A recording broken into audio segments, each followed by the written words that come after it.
Bukod sa wastong nutrisyon, ano pa ba ang dapat bigyan natin ng pansin? Mahalaga ring bigyang pansin ang sapat na pahinga at pagtulog ng mga bata. Kasama rito ang paggabay sa kanilang screen time at pagtiyak na sila ay may sapat na ehersisyo para sa kanilang malusog na paglaki. Kagaya ng pagtitiyak sa wastong nutrisyon ng mga bata, mayroon ding partikular na gabay na maaari nating sundin upang masiguro ang mga ito.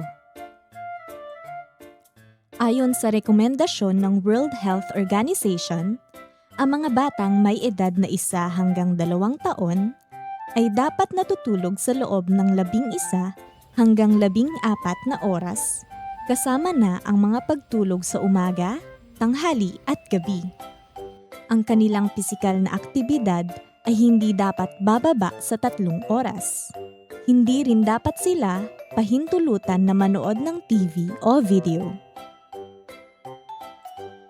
Para naman sa mga batang may edad na 3 hanggang 4 na taon, ang sapat na pagtulog ay nasa loob ng 10 hanggang 13 oras. Sila rin dapat ay may pisikal na aktibidad na hindi bababa sa 3 oras. Maaari silang manood ng TV o video, ngunit hindi dapat ito hihigit sa 1 oras. Narito naman ang ilang tips para sa maayos na pagtulog ng mga bata at kanilang pamilya. Magtakda ng nakakapagpakalmang gawain bago matulog gaya ng pagbabasa ng bedtime stories.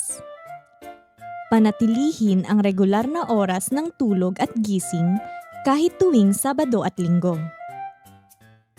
Panatilihing madilim, malamig at tahimik ang silid tulugan. Iwasan ang paggamit ng TV, computer at cellphone sa loob ng kwarto. Gamitin lamang ang kama sa pagtulog. Iwasan ang pagbabasa o paggawa ng takdang aralin dito. Hikayatin ang mga bata na matulog sa kanyang sariling kama upang matutuhan nilang makatulog mag-isa.